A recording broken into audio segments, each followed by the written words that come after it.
Welcome to Newport County Votes, a series of forums featuring candidates for local and state offices and ballot questions.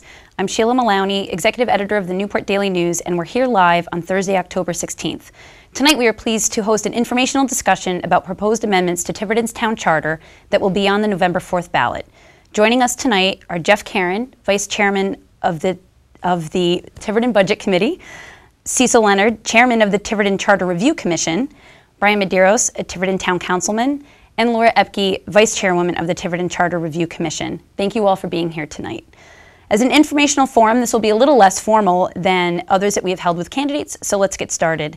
Cecil and Laura, I'd like to ask you, first of all, most of us are familiar with proposals to change or eliminate the annual financial town meeting, but before we delve into those and other of the more juicy amendments in more detail, what other charter changes will be before voters on November 14th?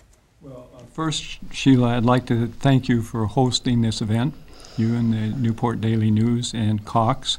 I would also like an opportunity to thank and mention the name of the other Charter Review Commission members.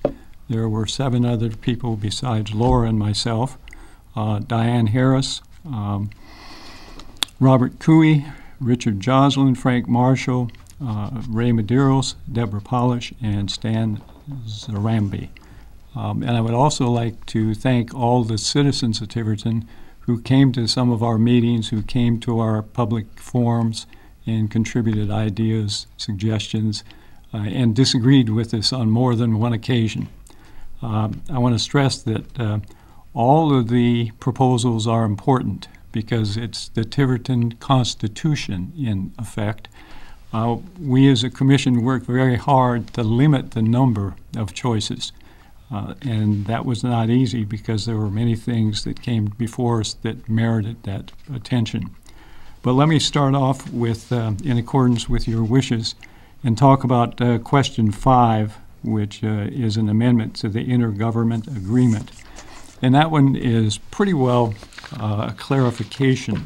It just facilitates the town in entering into agreements with political subdivisions in any state in the United States.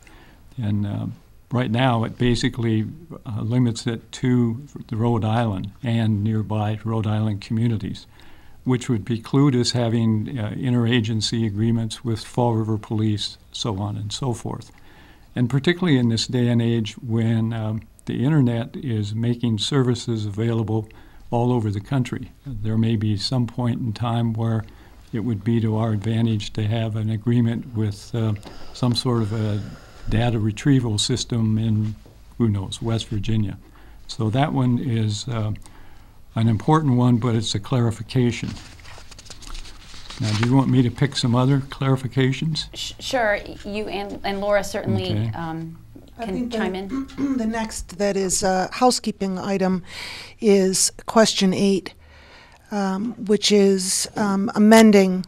Oh, I guess it's not a housekeeping. That's not a housekeeping. No, let's move on from that one. We might want to spend a little more time on that one. Right. I would say number 9, Laura. Which is that the industrial and recreational? Right. Yes, that's housekeeping. That's a commission. Question number 9.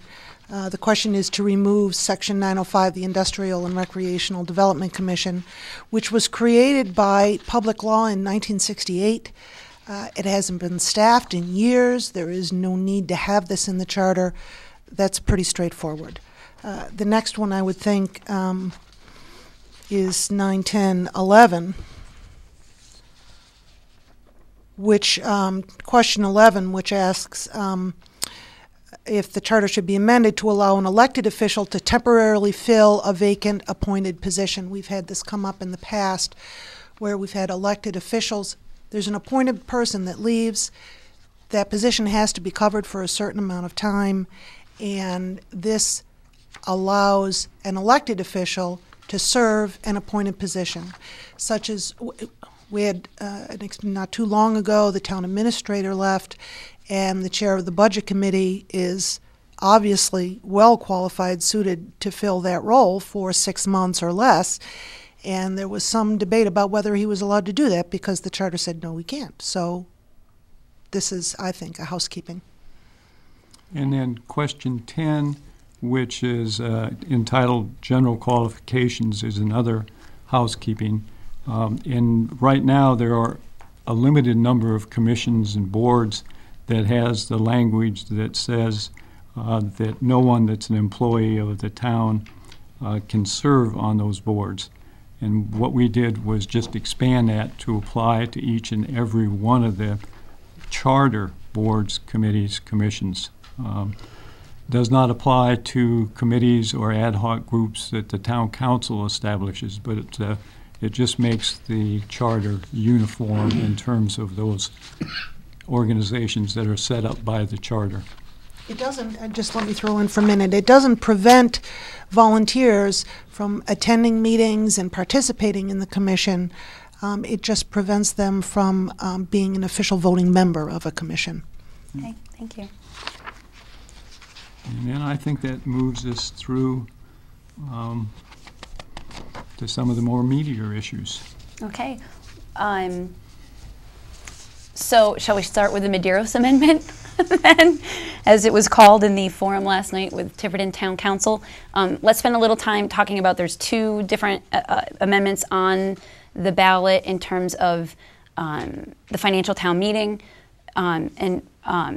I'd like to, obviously Brian and Cecil talk about, in terms of the Charter Review Commission, in 2006, voters approved a ballot question asking for the Charter Review Commission to be elected to study and recommend options for the annual financial town meeting. And so maybe if we start with Cecil first and briefly, and Laura, briefly outline that process, which established the Charter Review Commission, because what's on the ballot isn't quite what the recommendations were of the Charter Review Commission, and then maybe we could talk about that, what actually is on the ballot and what that means. So, okay, take it away. It started in the election of November 2006 in terms of there was a ballot question, should there be a Charter Commission established? That was approved by about a 10% margin that yes, there should. And the language was very specific. That says there was to be a proposal brought forth for an alternative to the financial town meeting.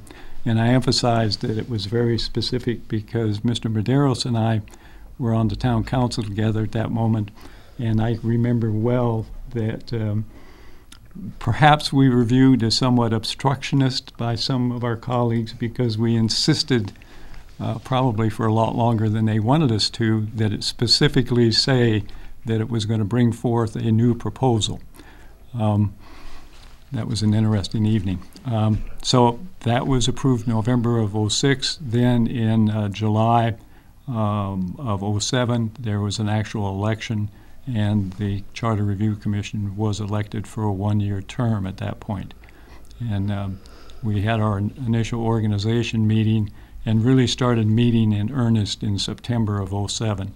And then went on through early July of '08.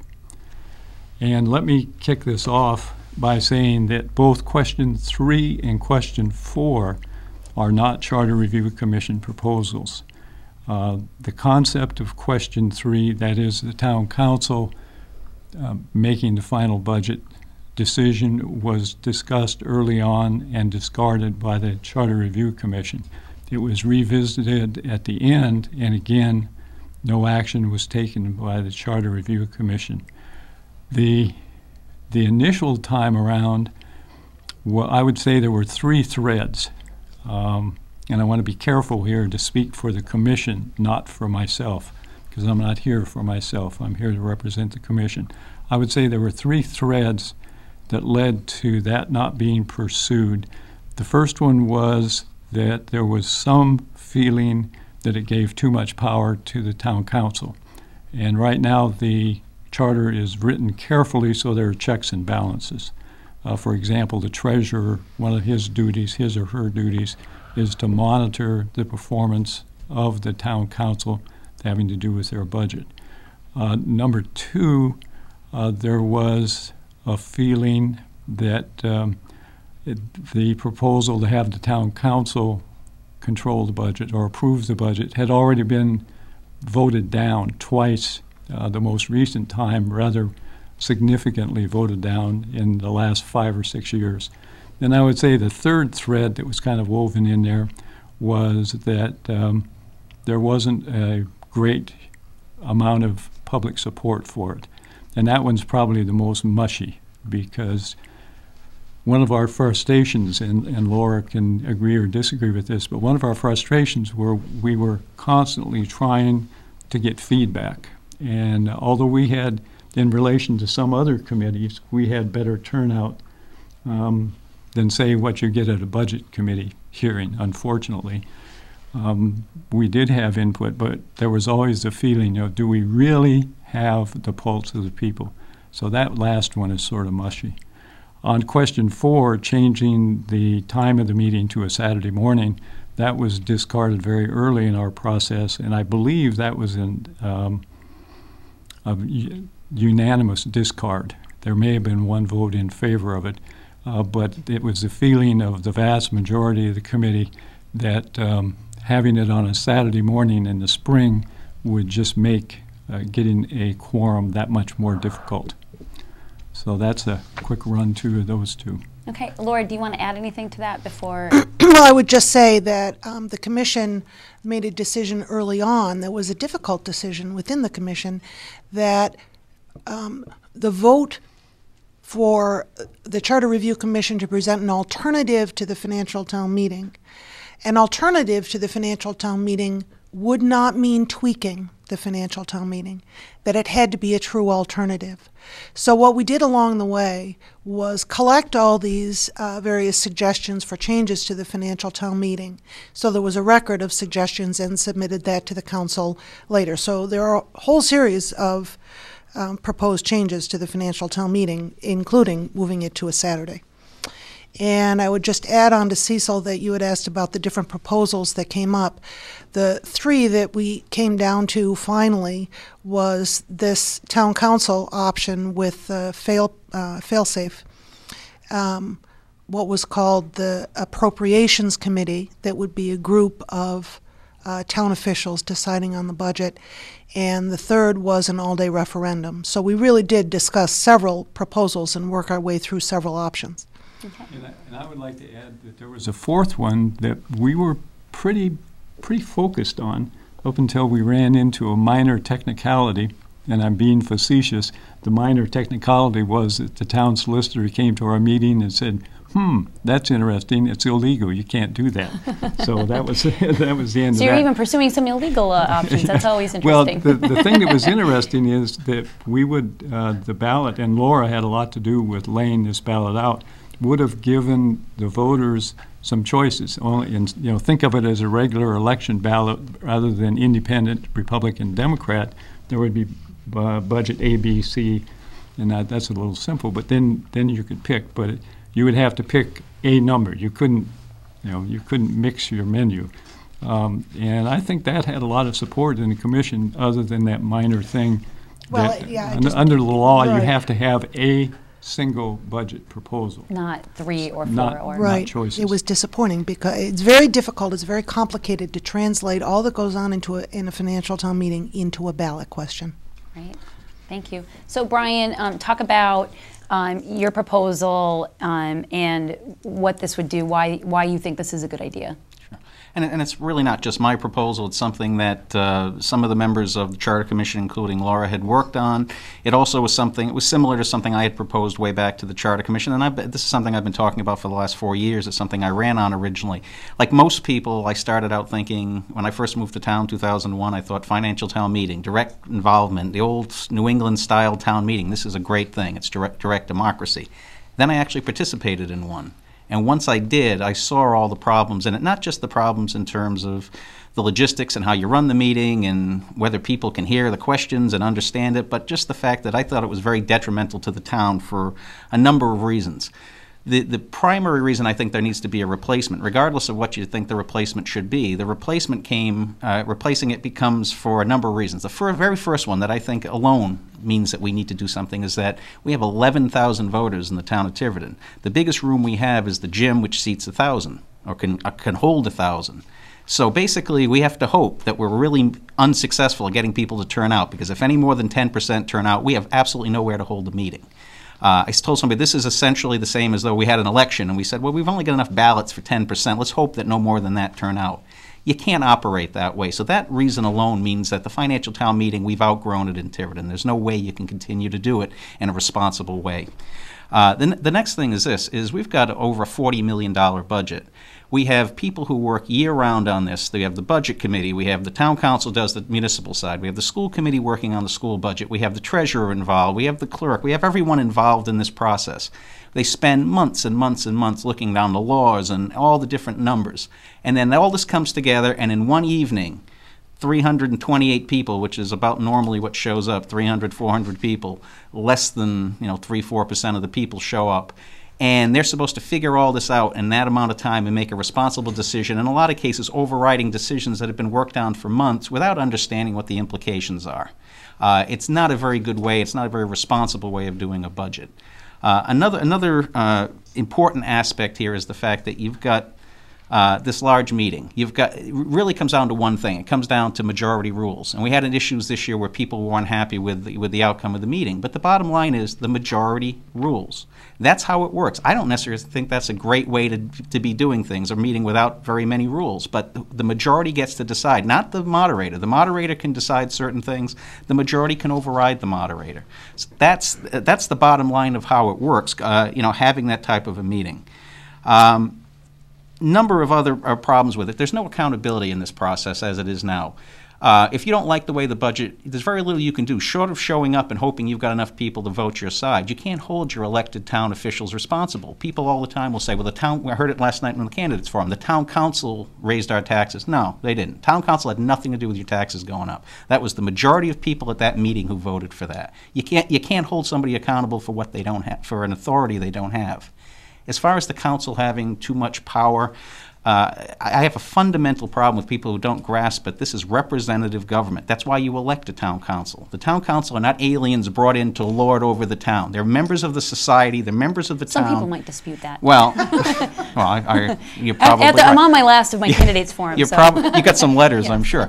But the bottom line is, if you don't like what your town council is doing, you have all kinds of vehicles to do something about it. You can run for office yourself. You can vote them out after 2 years. You can have a recall election if you want. You can call them and influence them. You have all types of ways to deal with this, but the town council are the ones who have to deal with the budget during the course of the year. They should be the appropriating body. It's what's done in most towns in Rhode Island and most towns in the country. But the main thing in this that I want to make clear that this process also has, it has voter override. That's what I wanted to say. And what this fail-safe that right, and what referenced. changes is, instead of a situation now where the town officials do all this work and then have to come and hope enough people turn up to give them approval to the budget, it's the officials that get to do it, and the citizens only get involved if they decide that there's something wrong that they don't like. They can call for a petition and they can override. But it's not an automatic thing every year where you have to go for permission from the 340 people who show up, if they show up. That's the other point I want to make. Again, we have 11,000 voters. I think 98% of the people in town have made clear by not showing up year after year after year, they don't want this responsibility. They don't want to have to go study budgets and learn all these things. I'm convinced that this election will show people are comfortable with the officials doing it so long as that override provision is there. Because the other fear is that, for example, you may have a rogue council that's in some way cutting the school committee too much. The school committee has all types of safeguards. You can't give them anything less than they got the year before. They have the threat of accrual action if they feel they're underfunded. The school people could get together a referendum and put that on and override the council. So the danger that the rogue council is going to do all these terrible things. And if I could, while I'm on a roll, if I just one more thing and Mr. Leonard brought this up in the forum last night, and it was actually a good point. I hadn't heard anybody bring this up, which is that there's a fear that there's a separation of powers issue, that the council could now in some way influence the treasurer or the clerk by affecting their budget or their salary. Under the system we have now, there is nothing stopping 151 people at the meeting next year saying, you know what, we don't like that treasurer. That treasurer now, his salary is now zero. It's now a volunteer position. Unless I'm missing something, there's nothing I see in the charter or in law anywhere. One of the things that the next charter commission and the next council needs to do is put some safeguards in, some guidelines in terms of what the salary is going to be for the full-time clerk and the full-time treasurer, what their benefits are going to be. That's not spelled out anywhere in the charter. Right now, it's sort of at the mercy of that financial town meeting, and there's no reason, if you have to cut $2 million in a budget next year, you could cut out the salary of the clerk and the treasurer and their benefits, make them volunteer positions. They're elected volunteers. And that's the bottom line on that. So as far as the separation of powers, that danger is much worse now than it would be if the council, who would have all types of political pressures not to go after the treasurer or not to go after the clerk, whereas those 151 people, the majority at a financial town meeting, there'll be nothing to stop them from taking that kind of retribution on a clerk or a treasurer if they're not happy with them. So that danger's there. Can I just... Let me just jump in after Mr. Medeiros' passionate plea. I would point to two things. First, he's absolutely right. The financial town meeting can indeed cut everybody's salary except for those department heads, et cetera, that have a contract. If the financial town meeting was well enough organized, it could get very interesting whether those contracts would even hold up. Right now they would. Right now they clearly would hold up. It would take some probably 2 years in a row type maneuvering to change that. So he's absolutely correct. If the financial town meeting had the votes, they could say everybody's going to be a volunteer. But I do want to come back and reiterate that this didn't strike me until I went away from the charter for a while, that actually the people that originally put the charter together had carefully crafted separation of power. And I don't think that should be lightly looked over, because we all know, everybody here, everybody out there watching us knows very well that the person that controls the purse ultimately has a lot to say about what goes on. Laura, did you want to add anything to that? Yeah, I just wanted to jump in. There was an instance in 2002, 2003, I can't remember, where in fact department heads with contracts, their salaries were cut by the financial town meeting. Now, did that hold up? No. Yeah, well, no, it was taken from elsewhere in that department's budget to make up for the salary. But it's another factor in the financial town meeting that people don't realize, that they thought they had accomplished cutting the salary of a contracted employee when in fact they hadn't. To Cecil's point about the separation of powers, I would just say that under this process, where the town council would approve the budget with the fail-safe, and under the current process where the budget committee prepares the budget and presents the budget, the clerk and the treasurer both have to justify their budgets to the budget committee. So I don't see a lot of difference between them justifying their budget to the budget committee or them justifying their budget to the council. And the difference is that once the budget committee makes their recommendation, they go out of existence. They have a very short life, January through the financial town meeting. The town council is there all the time. Okay. Let me just, two things that I'd like to clarify. How does a fail-safe work?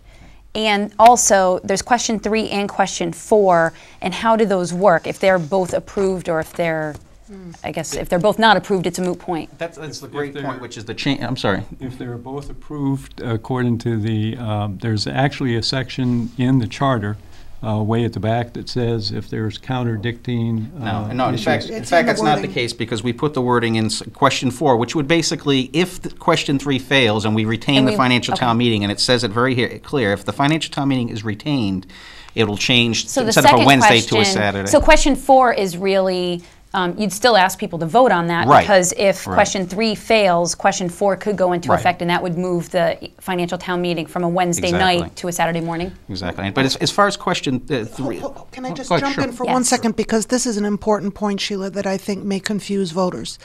That you have a choice of 2 ballot questions related to the financial town meeting. If you believe that the council should be approving the budget with this fail-safe option, then you vote for question 3. If you want to keep the financial town meeting and you want to keep it on a Wednesday night, then you vote no on question 3 and you vote no on question 4. If you want to keep the financial town meeting and you want it on a Saturday, then you vote yes on question 4 and no on question 3. Yeah, but you can vote for both. You can say, I want this alternative, but if it fails, I'd rather switch it to a Saturday. You could vote yes on both. They're not contradictory. So it's important to read both and vote on both. They're not contradictory. Not that it's not important to read all of them and vote on all of them, and that's why we're trying to give people some information about that. But they're not. If I could ask on question 3, just because I will forget, but just in terms of what's going to change, I just want to make clear that this is not, while it is a fundamental change in the way things are done, the process is not going to change all that much, in the sense you'll still have a budget committee, you'll still have all the department heads and and the administrator putting budgets together. The school department will still put their budgets together, the clerk and the treasurer. It'll go through the same review process by the budget committee. The only difference will be, instead of going to a financial town meeting where the final decision will be made, it'll go to a public hearing where all this information will be provided. The public can hear it, can provide their feedback, but it'll be the council making the decision on approving that budget or not after taking in all this input.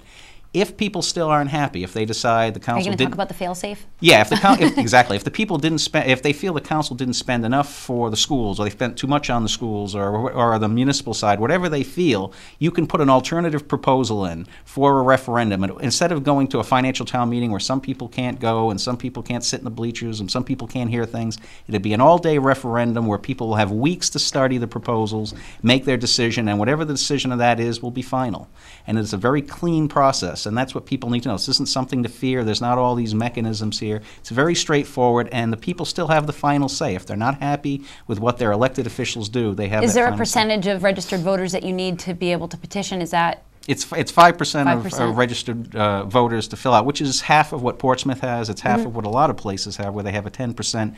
And that was in keeping with other things in the charter, but was also to make it not unreasonable that you could collect that number of signatures. It's not something you want to happen every year, but if people decide that that's important to them, they have that right. So it's not taking that right of the citizens to override away, but it's saying, let's give the council a chance to do what we elected them to do first. I'm not going to be on the council next year or beyond.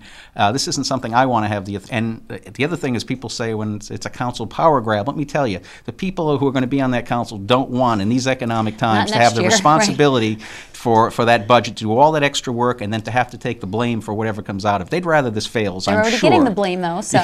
Yeah, but the thing is, we should all want what's best for the town, not what's best for us personally, what's best for the town. This is the best process that I've ever seen, and I've been looking into this for a long time. I've seen it work in other towns, and this sort of gives you the best of both worlds. It gives you your elected officials doing what they're supposed to do, but it gives you the final say. If you don't like it, let's go to the full town, not to 342 people in a gym, but to the full town, give everybody a chance, an equal opportunity to vote on that, and the majorities will rule the day.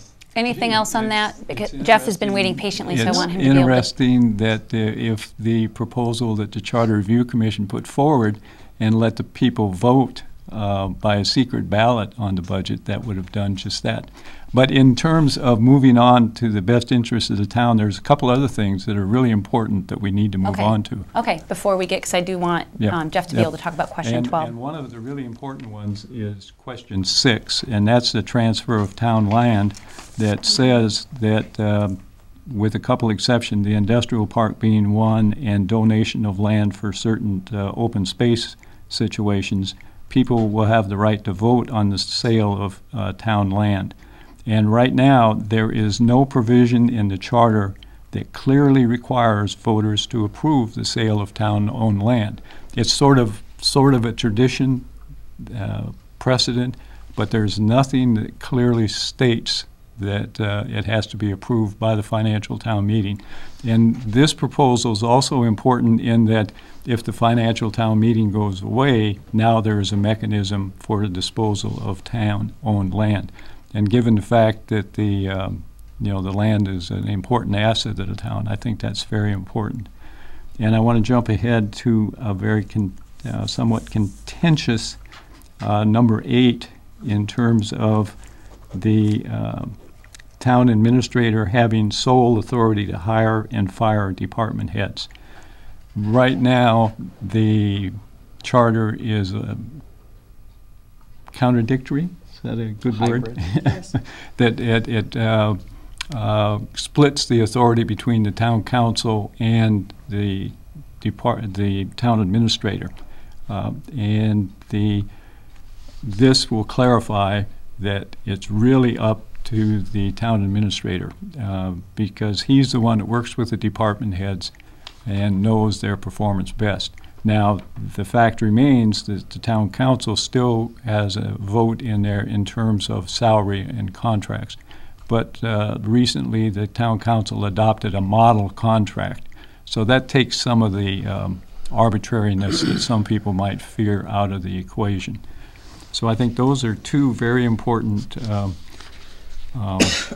provisions. And just as a side note, question 8 could have gone either way, and it would have been a good clarification. We could have gone the other way and said, well, the council has sole right. But that was voted down By not 2 too votes. long ago. Right, in Um, 2010. Yes, 2 If votes. I could just jump in for 2 seconds, Yep. Cecil, that I was going to reiterate that the charter is not clear who has the final authority to hire and fire. So either you give the town administrator the authority or you give the council the authority, and we chose and gave specific directions for the administrator. The other thing I'd just like to note for the Charter Review Commission, both question 6 and question 8 were unanimous decisions by the Charter Review Commission Good. to put those forward. Okay, thank you. So let's jump into question 12 then. Jeff, question 12 says, shall the town charter be amended to prohibit the use of town resources to influence the outcome of a voting contest? Can you talk a little bit about the background of this and Sure. why you think it's important? Be happy. Thank you for having us tonight, Sheila. Just want to mention on this amendment that the process was that I, as a citizen, took it to the Charter Review Commission and happened to miss their deadline. So they sent me to the council, and through a lot of efforts, the council did adopt it to go on the ballot, I should say. So it is possible for all the people out there to get things on a ballot. It's a lot of work, though. Would you recommend it? Yeah, well, if it's important. This amendment speaks to transparency, which for the government, which we know has become a buzzword. And specifically, the history is as follows. In the school bond vote in 2004, November 16, there were 2540 ballots cast, and 1292 voted for it and 1219 against it. So the school bond vote in 04 passed by 73 votes. What happened about a week before the school bond vote is that the school department sent home flyers with 2,000 children that said, basically, get out and vote. So the question obviously comes to mind, gee, 2,000 flyers home to the families of children, I wonder if that made a difference of 73 votes. Well, it may have. When that happened in early 05, I went to the Board of Elections and I asked for clarification on a bunch of points related to this. And the fourth thing that they clarified for me was that the use of town resources and town funds to get involved in these sorts of matters was not an issue of theirs. It wasn't covered in state law, and it was actually a matter for the town charter or ordinances. Well, shame on me for not having acted on it, and life gets busy. However, this year at the financial town meeting, we saw another situation similar to this. 3 years later, ironically, in large part for the same issue, funding the bonds, go vote notes were sent home with children of roughly well, I'm not quite sure how many went home this time, but I do know that the phone system was used. The school phone system called the homes of roughly 2,000 students. And then on the May 21 vote, to not exceed the cap was overturned by 12 votes at the second night. So we have notes going home, phone system calling the homes of a couple thousand students, and then a 12-vote differential. So trying to make the point that if a topic is hot, if it's a real contested vote, that they're close. It's like anything in 49-51 in politics. And so these votes are close, and this kind of thing makes a difference. And as I sit with my budget committee vice chairmanship, I felt as in May, after that vote, that I had a choice, because I didn't want to participate in a government that would use leverage, that even could use leverage like that against the taxpayer. So I decided I either have to get out of the government or do something about it, and that's sort of how it got to this point. The proposal itself, as you read it, prohibits the resources from being used to influence a voting contest. And I think the key is that these are things that should be decided by the people, not necessarily the people's tax money being used to further the cause of the government. It rapidly, and it's not that far stretched to see where the government, the employees of the government, could lobby for their paycheck using the taxpayer money to do the lobbying. So, it flabbergasted me that there was no regulation against this, and we see it happen twice within 3 years on the single biggest financial issue this town has faced. So, in summary, I viewed it as not fair. If citizens want to speak out, maybe they band together, they fundraise, they organize. It's a ton of work. And it just seemed like there should be a level playing field to say that that they would have a level playing field for those bodies in the audience who are supposed to decide these issues. I think pretty much those are my talking points on the matter. Thank you. Okay, thank you. Any thoughts from the rest of the panel? I would just add that I didn't support putting this on the ballot, and it was difficult for me because I support the concept. The concept of not having the government or using government funds. I just was concerned with the wording of it and that it's too broad. I see that a lot of times if you're not precise with the language, you can create more problems than as you're trying to fix one. And I just was concerned with that. But I applaud the effort that Jeff made to go forth with this and as a citizen and come forth. And the goal I agree with. I'm not comfortable with the way the wording is. But that's something that people can decide for themselves. I agree with Brian. Yeah, I think that a lot of it is there is nothing in the law that prevents it now. So hopefully this will be a big deterrent, sort of a big billboard to say, hey, we need to clean it up a little bit. Thank you. Okay. Speaking just as an individual, a point of reference for the voters may be the fact that at the federal level, there's what's called the Hatch Act, that does something not exactly like this, but very similar to it, that makes sure that there can't be maneuvering. Similar, but not exactly. Okay, thank you. I think that we have question 13 yet to talk about. Yeah, and that's one that I and question 7 that I proposed, and that is the right. Question 13 contracts, is yeah. contracts. Yep. That's one that I put on there, and that one's very short. I mean, basically, I haven't heard any opposition to this one from anyone, which is basically it's as things exist now when contracts are negotiated by the school committee or the town council, labor contracts, it's all for obvious reasons done in secret. Unfortunately, what ends up happening is it ends up passing, gets done before the public knows any of the details, and then you read about it in the paper, or you hear about it, and it's the first you've known, and you haven't had a chance to go to your representatives and say, I like that, I don't like that, and give them any feedback. This would require that before the final vote is taken, at least 3 days prior to that final vote, that information will be made public. What's in that tentative agreement? So that I or anyone, and the reporters for the newspaper can get it, publicize what's in there, and if I feel it's not something that I'm comfortable with, I can contact my town councilor, my school committee person, and say, I don't like that, vote against it, or you need to change this. It puts some accountability and some transparency into the process, and I haven't heard anybody speak against it. Okay, thank you. I agree. I would like to just at the last moment, since you're getting ready to wrap things up, I think, let everybody know that I spoke with the town clerk, Mrs. Mello, today, and there are several thousand of these pamphlets that will be going in the mail in the next few days, and so everybody should have ample opportunity to have them in advance and read and make their decisions prior to going to the ballot. Good. And I would urge everybody again, they're all important. They're the constitution of the town, and please look at it and make your decisions carefully. Did you want to mention two online? You said yes, that. Yes, well, there is another question that we didn't discuss, yeah, question 7, that yep. is about the unreserved general fund. Yep.